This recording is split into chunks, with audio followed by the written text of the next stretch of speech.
Ruzbafolati, Nur photo via Getty Images. Iranian people celebrate the nuclear agreement between Iran and the P5 world powers on July 14, 2015 in Tehran, Iran. 150 When the Joint Comprehensive Plan of Action was announced in 2015, the Iranian people poured into the streets to celebrate what they thought was the beginning of a new era. Long squeezed by both U.S. pressure and their own government, they had just cause for optimism. The threat of war was receding, and the sanctions that had stifled Iran's economy were soon to be lifted. Many hoped that Iranian President Hassan Rouhani, vindicated by his success at the negotiating table, would leverage his political capital and ease Iran's harsh security environment at home. Today, as U.S. President Donald Trump tears up the agreement, the Iranian people are once again those who will suffer most. Iranian hardliners, empowered by the deal's failure, are sharpening their knives for Rouhani and Foreign Minister Javad Zarif, and the chances of catastrophic war are undoubtedly greater. Iran did everything it needed to comply with the accord's terms, destroying the core of its reactor at Iraq, empowering International Atomic Energy Agency inspectors and dramatically limiting its uranium enrichment program. Sanctions were initially lifted under President Barack Obama, and Iran saw some limited relief. But that long-overdue optimism was quickly halted by the election of Trump, who vowed to terminate the agreement struck under his predecessor.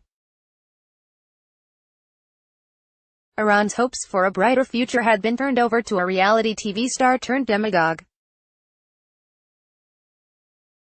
Doubts about whether Trump actually meant what he said during his volatile campaign were put to rest in the first week of his presidency, when he banned Iranians and many others from entering the United States on the basis of little more than bigotry. Shortly after the ban, Trump began subjecting the nuclear deal to a death by 1,000 cuts. Major deals with international companies like Boeing never came to fruition. European banks, fearful of U.S. sanctions that remained on the books, refused to re-enter the Iranian market. Moreover, Trump and his top officials repeatedly violated the accord, warning foreign companies against doing business with Iran while leaving the implementation of U.S. commitments in doubt, and in March, Trump began elevating the most caustic voices on Iran to key national security positions. John Bolton, who has never stopped calling for bombing Iran and took money from a despised Iranian terrorist cult that seeks regime change, became national security advisor. Mike Pompeo, one of the foremost opponents of the nuclear deal, is now Secretary of State. The threat of war has returned, this time more imminent than ever before.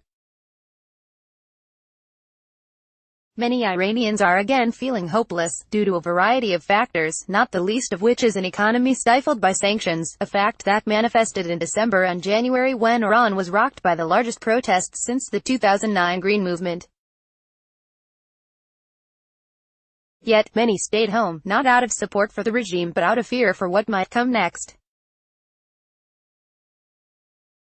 AFP via Getty Images. Iranian students protest at the University of Tehran during a demonstration driven by anger over economic problems on deck.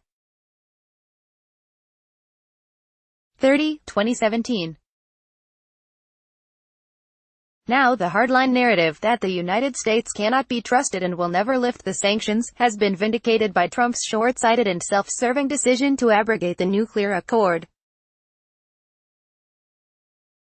The hardliners seek to seize back all levers of power from moderates like Rouhani and Zarif, to destroy hopes for reform and to ensure the elevation of a hardline successor to Iranian Supreme Leader Ali Khamenei. If they succeed in doing so, it will mean greater repression at home and escalation abroad. Yet, much like hardliners in Washington, Iranian hardliners have no good plan B for what comes after the deal.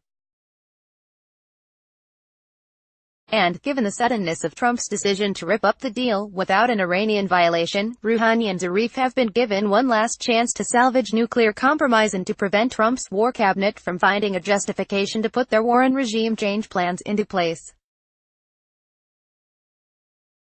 European Union Foreign Policy Chief Federica Mogherini has vowed that Europe will stick with its commitments under the deal, acting within its security interests and protecting its economic investments.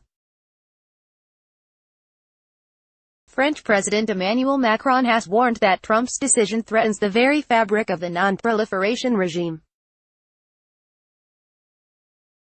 Critically, Rouhani as well has indicated that Iran can achieve benefits under the JCPOA without the United States.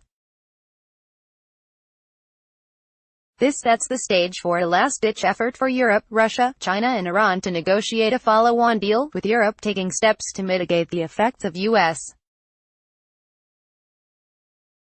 sanctions reimposition and protecting companies doing business with Iran. But the chances for such a follow-on agreement, even absent Trump, are slim. Europe, in particular, is extremely vulnerable to U.S. sanctions, and Europe has been slow to recognize that its best hope for keeping the nuclear deal rests not with cultivating Trump but in blocking Trump. Israel and Saudi Arabia also hold many cards that could short-circuit diplomacy and drag the United States into direct military confrontation. The majority of the Iranian people, though, have little choice but to hope that Rouhani and Zarif can navigate these treacherous waters, lest Iran be torn apart by outside powers, just like Iraq and Syria before them. Trita Parsi is the president of the National Iranian American Council. Ryan Costello is assistant policy director of the National Iranian American Council. Opinion: war with Iran won't be Iraq all over again. It'll be much worse. Opinion: the world's ugliest American opinion. Americans must stand in solidarity with Syria's besieged citizens. Download Trita Parsi, President, National Iranian American Council. Ryan Costello, guest writer.